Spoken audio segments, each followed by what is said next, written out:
Welcome back ناظرین. پاکستان اپنے ایک سابق وزیر اعظم 2 دفعہ منتخب سابق وزیر اعظم کو آج تک انصاف نہیں دلا سکا. تو یہ کس قسم کا نظام ہے؟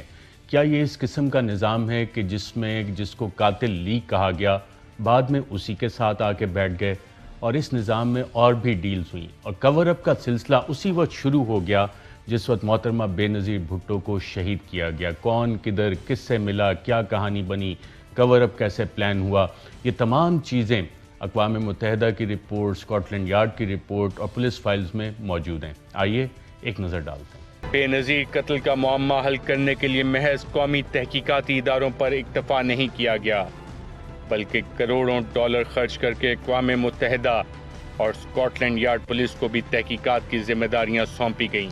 حیران کن طور پر اقوام متحدہ اور اسکاٹ لینڈ یارڈ کے فورنزک ماہرین تمام گواہان، شواہد اور فوٹیج کے تفصیلی معائنے کے بعد بھی بے نظیر بھٹو کی موت کا سبب تک سامنے نہ لا سکے. وجہ یہ کہ قاتلوں کی نشاندہی کی جا سکتی. حکومت وقت تو اگلے ہی روز ایک پریس کانفرنس میں یہ بات ثابت کرنے کی کوشش کر چکی تھی کہ بے نظیر بھٹو کی موت کا سبب دھماکے کی شدت کے باعث محترمہ کا سر گاڑی کے سن روف پر موجود لیور سے ٹکرا جانا ہے. لیکن سی پی او راولپنڈی سعود عزیز کی نگرانی میں پوسٹ مارٹم کی اجازت کا نہ دیا جانا، جائے وقوع کا مناسب شواہد اکٹھا کرنے سے پہلے ہی دھو دیا جانا اور بیت اللہ محسود کی آڈیو ٹیپ کا محض چند ہی گھنٹوں پر منظر عام پر آ جانا، یہ سب باتیں اشارہ کر رہی تھی کہ حکومت اس قتل کے حوالے سے کچھ چھپانے کی کوشش کر رہی ہے. بے نظیر کے قتل کے راز کو راز رکھنے کا کام تو اسی وقت شروع ہو گیا تھا جب راولپنڈی جنرل ہسپتال کے ڈاکٹر مصدق نے محترمہ بے نظیر بھٹو کو مردہ قرار دیا تھا اور اس سلسلے میں اس وقت کے ڈی سی او عرفان الہی اور پولیس چیف سعود عزیز کو براہ راست احکامات دیے جا رہے تھے.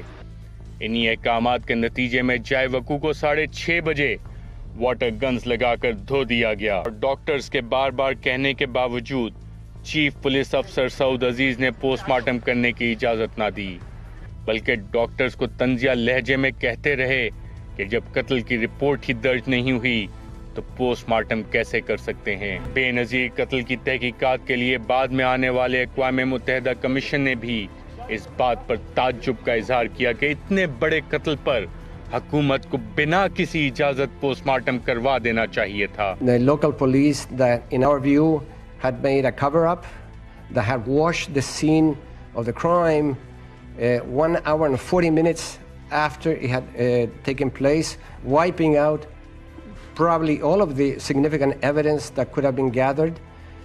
We spent a day in London speaking to Scotland Yard. They estimated that only 23 pieces were gathered in the scene of the crime. ایک جانب تو راولپنڈی کے ڈی سی او اور پولیس چیف کے ذریعے معاملے کو دبانے کی کوشش کی جا رہی تھی، دوسری جانب اس وقت کے صدر جنرل پرویز مشرف کی زیر صدارت ہونے والی ایک میٹنگ میں بے نظیر کے قتل کے نتیجے میں پیدا ہونے والے رد عمل سے نمٹنے اور قوم کو ایک نئی جانب الجھانے کے لیے ایک پلان تشکیل دیا گیا. 28 دسمبر کی صبح صدر پرویز مشرف کے کیمپ آفس میں ایک اعلیٰ سطحی میٹنگ ہوئی. میٹنگ میں اس وقت کے D G I S I, D G M I اور ڈی جی آئی بی نے شرکت کی. میٹنگ میں بحث کے بعد ایک پلان تشکیل دیا گیا جس پر عملی جامہ پہنانے کے لیے وزارت داخلہ کے اس وقت کے ترجمان بریگیڈیئر ریٹائرڈ جاوید اقبال چیمہ کو I S I headquarters بلوایا گیا، جہاں بریگیڈیئر چیمہ کو بے نظیر قتل کیس کے حوالے سے ایک پریس کانفرنس کرنے کا کہا گیا اور ساتھ ہی ساتھ پریس کانفرنس میں بولنے کے لیے معلومات، تصاویر، ویڈیوز اور ایک آڈیو ریکارڈنگ کی صورت میں مواد بھی فراہم کیا گیا. آئی ایس آئی ہیڈ کوارٹر میں ہونے والی اس میٹنگ میں اس وقت کے سیکرٹری داخلہ Kamal Shah, D G I S I, D G I B, deputy director general I S I اور آئی ایس آئی ہی کے ایک بریگیڈیئر بھی موجود تھے. اس ملاقات کے بعد پریس کانفرنس میں بریگیڈیئر چیمہ نے یہ انکشاف کیا کہ بے نظیر بھٹو کی موت گاڑی کا لیور لگنے سے واقع ہوئی. اگر بے نظیر بھٹو گاڑی سے سر باہر نہ نکالتی تو یہ موت واقع ہی نہ ہوتی. This is the lever which is open, which is blood stained. So there is every possibility that this is the lever, unfortunately, which caused, the fracture in her skull. and became the cause of her main death.